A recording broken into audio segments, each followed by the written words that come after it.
You know that it's one competition, lot of alumni follow. It has a lot of talkability around it. Some of the questions that have come is that why is the schools still in prime time, because there's a partnership of a sort relying on GES after 30 years to fund it. Some have argued that maybe Charles should lead the pack of prime time and get private people to take up some of these initiatives, since that government has always proven that sometimes releasing some of these funds is a challenge. What will you say to those people who believe that Charles and Primetime are not doing enough to get private sponsorship for some of these good causes? As a matter of fact, it's also a concern because the Science and Maths quiz, the brainchild of CHASS, we started everything. Primetime came in. We were allowed to collect those days 15 Ghana cedis a year from parents, one to train the students, prepare them, and then one to go to CHASS for the preparation, everything, the 10 cities, and then prime time will come in, and then we will pay them so that they will run this thing for us, together with GES. The government absorbed all these monies that they will pay the money to us. Those days we didn't, you wouldn't have heard that there's no money, because the student is contributing 5 cedis a term. So it was not something that CHASS will come out and say we don't have money to go, because the money is with us. Okay, so now that the money was absorbed by the government, we always wait for the government to bring the money.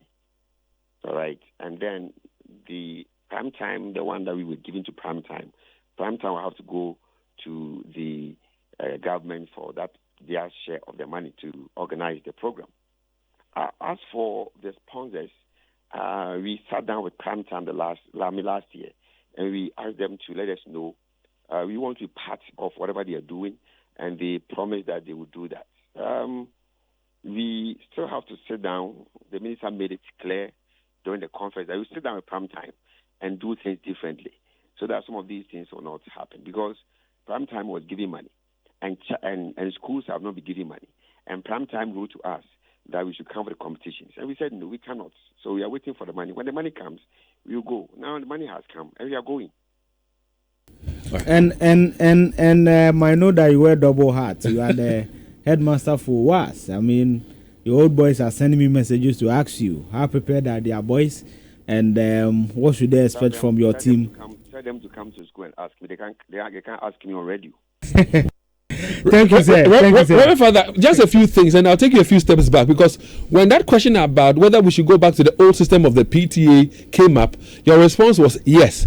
Will that involve or include that, sending away students whose parents have not paid their dues? It's part of the guidelines that you cannot send the students away because the parent has not paid any dues. No, that one can never happen. So what action will you take if a student's parents have not paid the PTA dues? How would you take that money from the student then? There's supposed to be kind of there's supposed to be a kind of understanding between parents and then the executives of the PTA trying to help their members in line to contribute. It's not about using their money to go and sack a student from the school, because remember we are talking about free SHS now. Very well. Now, the issue of indiscipline in our schools, and also the issue of lack of some of the logistics, like, you talk about furniture, benches, and all that. How can all students help in this regard? From indiscipline to lack of logistics, all students in the PTAs, what are they doing to help?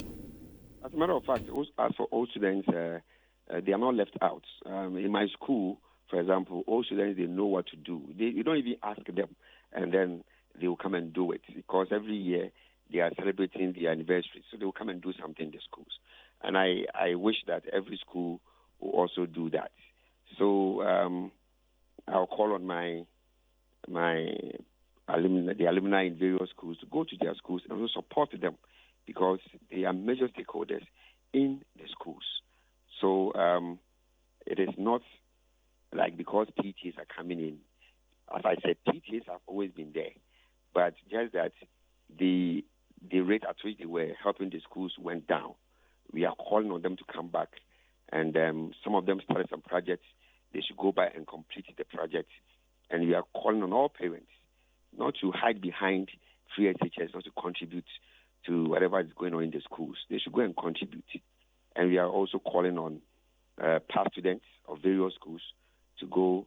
Remember, I don't want to use the word old student because one day when I was in St. Hubert, the past students came there and the students were there, and then they asked one old boy to come and pray. Then one of my students, the elderly one among them, stood up to pray. And they said, are you an old boy? I said, yes, I'm the oldest one among them. So when they say old boys, it's very ambiguous. So I always want to use the word past students. So we are calling on them to come and assist us. David. Well, Reverend Father Stephen Osuseche, thanks very much for your time with us this morning. We're indeed grateful to you. He is the headmaster for Opoku High School and also the president for CHASS, actually. And he joined us for a conversation this morning here on Love 99.5.